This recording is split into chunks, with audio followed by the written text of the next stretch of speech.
Atreyapuram main రోడ్డులో పెద్ద రామాలయం వీధికి సంబంధించిన రోడ్డు మార్గాన్ని ఆక్రమించారంటూ స్థానికులు సదరు స్థలం ఫెన్సింగ్ తొలగించే ప్రయత్నం చేయడం వివాదాస్పదమైంది. ఇరు వర్గాల ఘర్షణకు దిగడంతో ఉద్రిక్తత చోటు చేసుకుంది. దీంతో Ravulapalem town CI Vidyasagar, SI Ramu సిబ్బందితో ఒకరికి చేరుకుని పరిస్థితిని అదుపు చేశారు. ఈ స్థలంపై పూర్తి హక్కులు తమకే ఉన్నాయని వైసీపీకి చెందిన కొందరు రౌడీలను తీసుకొచ్చి దౌర్జన్యంగా ఫెన్సింగ్ తొలగించే ప్రయత్నం చేశారని వాడపల్లి వెంకటేశ్వర స్వామి దేవస్థానం చైర్మన్ ముదునూరు వెంకటరాజు మీడియాకి తెలిపారు. అయితే పూర్వం నుంచి స్థానికులకు రోడ్డు మార్గంగా ఉన్న పెదరామాలయం నుంచి సంత మార్కెట్ వెళ్లే రోడ్డును వాడపల్లి దేవస్థానం చైర్మన్ ముదునూరు వెంకటరాజు అధికారాన్ని అడ్డు పెట్టుకుని ఆక్రమించారని, తమకు న్యాయం చేయాలని అల్లూరి ప్రసాద్ రాజు కోరారు.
దౌర్జన్యం వైసీపీ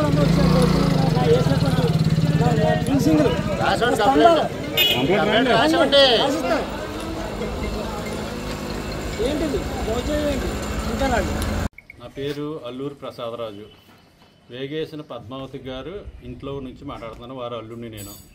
ఈ యొక్క రహదారి మార్గం సుమారుగా ఒక 80-100 సంవత్సరాల నుంచి ఉన్న మార్గాన్ని ఇక్కడ వాడపల్లి దేవస్థానం చైర్మన్ అయినటువంటి ముదునూరు వెంకటరాజు, రాంభద్రరాజు ఇద్దరు దౌర్జన్యంతో, అధికార మతంతో ఈ దారిని మూసేసి సామాన్యమైన కుటుంబాలని చాలా ఇబ్బంది పెడుతున్నాడు అతను.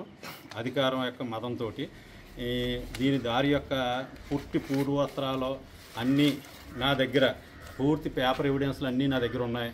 ఈ అన్నిటి మీద మేము హైకోర్టుకి వెళ్ళడం జరిగింది. హైకోర్టు ఒక డైరెక్షన్ సెక్రటరీకి, పంచాయతీ సెక్రటరీకి డైరెక్షన్ ఇవ్వడం జరిగింది. పంచాయతీ సెక్రటరీ మాకు ఏ విధమైన రెస్పాండ్ అవ్వకపోవడం వల్ల మేము ఈరోజు ఈ గ్రామస్తులందరితోటి కలిసి దారిని తీసుకుందాం, మా దారిని మేము విప్పుకుని వెళ్దామని చెప్పి ప్రయత్నం చేస్తే అతను అధికార మతంతో అధికారులు తీసుకొచ్చి దౌర్జన్యం చేసి మరలా ఇప్పుడు కూడా ఆడవాళ్ళని చూడకుండా మీదకు వచ్చి వీళ్ళని గెంటి నానా బీభత్సం చేసినట్టు ఇతను. ఈ యొక్క అరాచకాలు అంతం పలకాలని, ఈ అంతం పలికే రోజు ఎప్పుడు వస్తున్నారని మేము ఎదురు చూస్తున్నాం. మా దారి మాకు ఇప్పిస్తారని మేము కోరి ప్రార్థిస్తున్నాం. మీడియా మిత్రులందరికీ నమస్కారం. ఈరోజు నాది ఆత్రేపురం గ్రామం. నా పేరు ముదునూరు వెంకటరాజు. ఈరోజు ఈ ఆత్రేపురం గ్రామంలో వైసీపీ నాయకులు చేసిన దుర్మార్గం అంతా కాదు. ఎందుకంటే నాకు ఆత్రేపురం గ్రామంలో నడిబొడ్లో 36 సెంట్లు స్థలం ఉండడం జరిగింది. దాన్ని సర్వే చేసి చుట్టూ ఫెన్సింగ్ వేసుకోవడం జరిగింది. ఫెన్సింగ్ వేసుకున్నాక వాళ్ళకి దారి ఏదో మార్గం ఉన్నదని నా దగ్గరికి వస్తే నేను వాళ్ళకి చెప్పాను, నా సైట్లో దారి లేదు, మీకు దారి రికార్డు పోకుండా తెచ్చుకోండి, నాకు ఏదైనా అబ్జెక్షన్ లేదు, నేను దారిని మీకు నేను ఏర్పాటు చేసి ఇస్తానని చెప్పడం జరిగింది. వాళ్ళు దఫాలుగా ఈ వైసీపీ నాయకులందరూ కుమ్మక్కై ఈరోజు నా వేసుకున్న ఫెన్సింగ్ అంతా కూడా తీసి పాతి జనాలను రెచ్చగొట్టి తీసుకొచ్చి మా మీద దౌర్జన్యం దాడికి దిగారు. అలాగే ఆ పక్కన ఉన్నటువంటి గొప్పగా గోపాలన్న వ్యక్తి, అలాగే అల్లూరి ప్రసాద్ అనే వ్యక్తి జనాలకి మందు పోసి ఇతర గ్రామాల నుంచి జనాలు తీసుకొచ్చాను మందు గంజాయి అలవాటు చేసి రోజు అక్కడ కూర్చోపెట్టి అలా రెచ్చగొట్టి ఈ సంస్కృతి ఎక్కడ పోతుంది? ఇవాళ ఎన్డీఏ గవర్నమెంట్ వచ్చింది, నారా చంద్రబాబు నాయుడు గారు చాలా ఉక్కుపాదం అన్నిటి గంజాయి మీద చేస్తుంటే ఈ నాయకులు వైసీపీ నాయకులు ఇక్కడ వాళ్ళు ఇష్టం వచ్చినట్టు ఇక్కడ చేయడం జరిగింది. దీనికి సాక్ష్యం అందరూ కూడా మీ మీడియా మిత్రులు మీరు అందరూ చూశారు. వాళ్ళు చేసినట్టు దౌర్జన్యం ఇది చెప్పాలి ప్రజలకి. నా నాయకుడు నాకే రక్షణ లేకపోతే సామాన్య కార్యకర్తకి ఏంటి? ఇక్కడ ఎస్ఐ గారు వచ్చారు, ఎస్ఐ గారిని చూపించాను. నేను ఎస్ఐ గారికి చెప్పాను, పెద్దలకు అందరికీ చెప్పాను. కోర్టు ఆర్డర్ తెచ్చుకున్నా, ఆయనకి దారి ఉన్నా, నాకు ఎటువంటి అభ్యంతరం లేదు. డైరెక్ట్గా రోడ్ వేసుకోండి, నేను రోడ్ వేసేస్తానని చెప్పాను. అయినప్పటికీ కూడా వాళ్ళు వినకుండా ఇలా మా వాళ్ళందరినీ కొట్టి విచిత్రంగా కొట్టి మళ్ళీ నా ఫినిషింగ్లు పీకి, అలాగే నేను ఉన్నటువంటి నా పొజిషన్స్ వాళ్ళు నానా బూతులు తిట్టి ఇవాళ ఎంతకాలం అంత రద్దు చేశారు.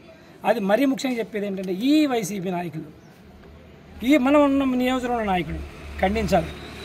ఎంత దారుణం అంటే ఇవాళ సామాన్యుడికి ఇవాళ రక్షణ కొరవయ్యే స్థితికి వచ్చింది. ఇవన్నీ ఫినిషింగ్ అని పీకారు. మా వాళ్ళు అడ్డీలతో మా ఫినిషింగ్ అని వాళ్ళు కొడతానికి వచ్చారు, కొట్టారు. ఈ పక్కన ఉన్నటువంటి అతని చెట్లో కొబ్బరి చెట్లో గంజాయి మందు కూడా ఇవాళ పట్టుకోవడం జరిగింది. ఏంటిది? ఆత్రేయపురం యువతను ఎలా పాటు చేస్తున్నారు వీళ్ళు ఇంకా వైసీపీ ఆగడాలు పేరుపోతుంది. అన్నీ కూడా మనం ఖండించాలి. ఎందుకంటే నేను సౌహృదంతో మొత్తం అందరికీ చెప్పాను, అందరికీ ఏకేసి ఎస్ఐ గారు వచ్చారు, ఎస్ఐ గారిని ఆర్డర్ కాపీ ఇచ్చాను. ఎస్ఐ గారి ఆర్డర్ కాపీ, మీ ఆర్డర్ కాపీలో మీరు ఎలా ఉంటారో చేశాను, నాకు ఏదైనా అభ్యంతరం లేదు. వాళ్ళకి ఆర్డర్లో కనుక రోడ్డు వచ్చినట్టు వెల్కమ్ రోడ్ వేసి ఇచ్చేయండి, నేను సహకరిస్తానని చెప్పాను. ఎస్ఐ గారు మొత్తం అంతా చదివి చెప్పాడు వాళ్ళకి, మీకు ఆర్డర్ రాలేదు. వీఆర్ఓ గారిని అడిగారు, మీకు దారి లేదు. సర్వే గారిని అడిగారు, మీకు దారి లేదు. పీజీఆర్ఎస్లో పెట్టారు, పీజీఆర్ఎస్లో దారి లేదని నిరూపితమైంది. ఆర్టీఓకి పెట్టారు, ఆర్టీఓ దారి లేదని నిరూపితమైంది.